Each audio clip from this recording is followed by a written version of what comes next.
So let me tell you a story. I got my first guitar as a Christmas present in 5th grade, and I was really striving to play some metal riffs there. Like, my biggest inspiration still to this day is Metallica, and I really love their riffs, so I wanted to learn stuff that they play. And when I got it, of course the first riff that I learned was Smoke on the Water, but my grandfather is the only person who plays guitar in my family, and he always told me, you gotta learn the chords, like you gotta get used to them, it will help you with the fingers, you gotta learn the chords and really make sure that you know all the chords. Even like he used to tell me this phrase we have here in Bulgaria, like, even if you're sleeping and somebody wakes you up, you gotta know all the chords in the guitar. And like, I got that it was important to him, but he was playing the acoustic guitar. He still plays the acoustic guitar. Like, why would I play the chords when I wanted to play metal? And it didn't really make sense to me at that point, and probably still doesn't really make sense to start with the chords if I want to learn metal riffs, right?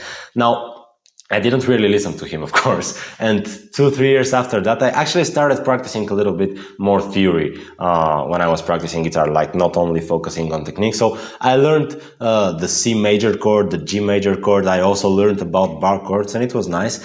And I also learned some more interesting chords, like the dominant 7, the minor 7 chords, and they're cool. I'm not saying they can't be used, but guess what happened? I remembered nothing. Like 2 weeks after practicing a few chords like C major add 9, 2 weeks after that, I couldn't actually get what the point was in remembering it. So why would I hope to remember something that I'm never gonna use? I only remember the chords that I actually used in ballads like Fade to Black and all of these stuff. So like, only the things that I could see how I could see the use case of, I only remembered those stuff. And I get it, like, it's hard. Now, a little later after that, I actually started listening to Dream Theater more, and you probably know Metropolis Part 1, the way that it starts. I actually tried to learn that song, and it was quite amazing, because like, there were some weird 2-note shapes, almost like power chords, but they didn't really sound like power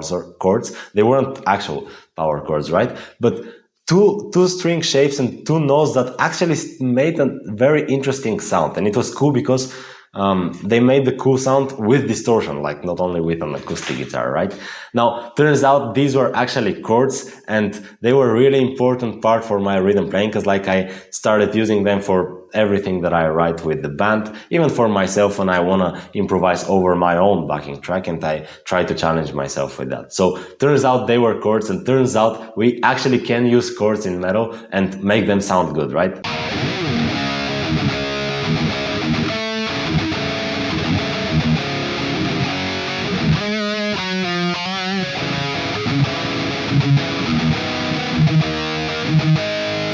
I get that as metal players we are actually opposed to learning chords and using them in our riffs, but here's how to actually make them sound cool with distortion. So how do major and minor chords work? Well, a major chord has a root note, a third, and a fifth. So for instance, C, E, and G. And a minor chord has a root, a minor third, and again a fifth. So C, E flat, and a G. And you can see that the G note is the same, so we can just toss it and not use it.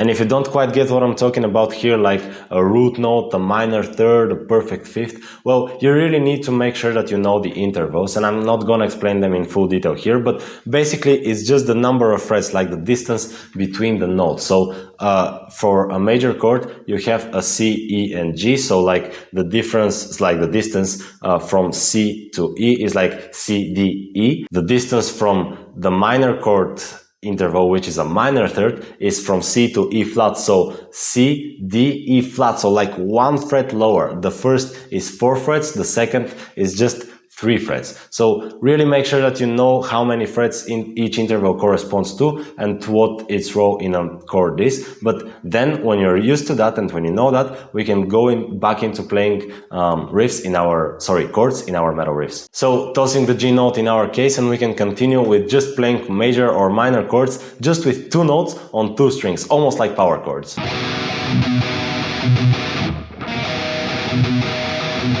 There's another type of chord that's called a sus4 chord, but you don't really need to think about all the theory behind that. It's just taking the third of the chord, raising it 1 half step or like 1 fret, and just playing this.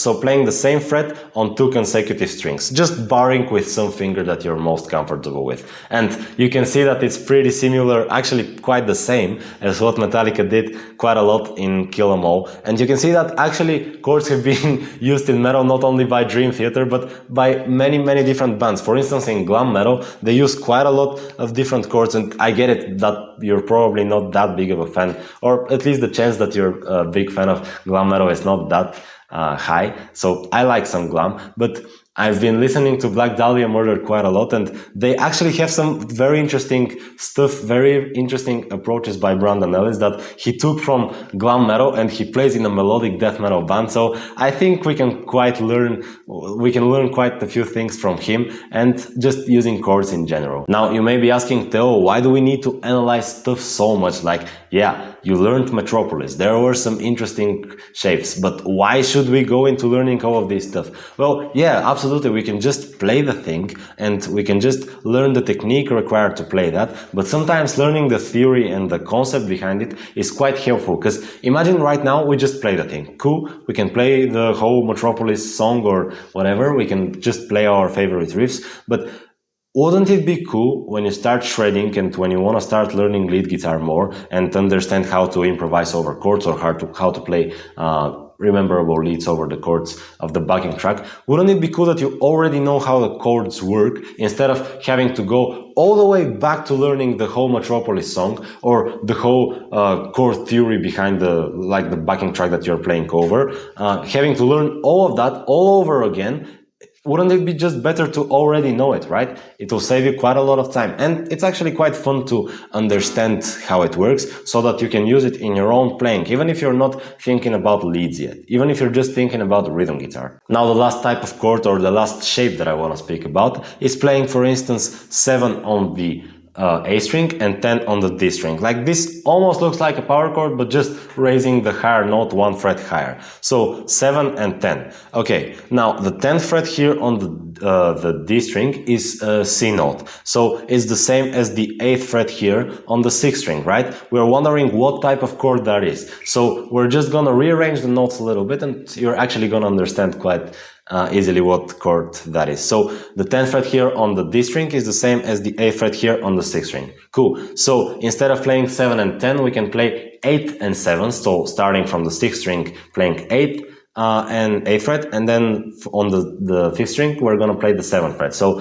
this looks kind of familiar, and if you haven't remembered already, well, this is the major chord shape. Okay, but wait a second. 7 and 10 is one shape, 8 and 7 is another shape. Why would they be the same? Well, the cool thing is, when you play chords, it doesn't really matter what order you put the notes in. It just matters what notes you play, but not the order they are in. So this is called an inversion. When we play the 8th fret and then the 7th fret on the 6th and the 5th string correspondingly, we're playing the C note and then the E note, so like the root and then the major third. So this is a major chord. Well, when we play the 7th fret and then the 10th fret, we're playing the E and then the C note, so the major third and then the root, but they're the same notes.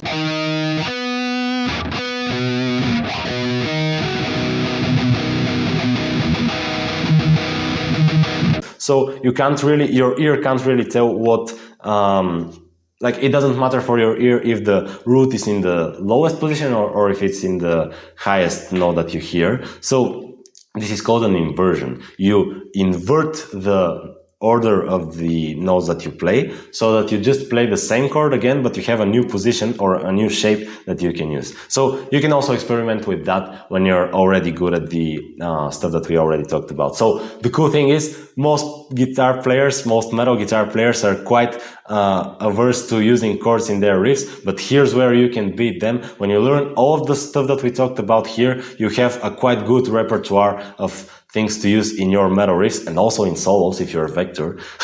So you can come up with some really cool stuff. Now, take the time to learn all of these stuff that we talked about here. Don't rush, take as much time as you need, a week, maybe 2 weeks if you need that. Think of some riffs that you can use in order to get, you can practice in order to get used to this stuff. And when you're ready, we'll go back into learning and we'll go into the 4th module, like the next module, which is all about fretting hand focus. See you there.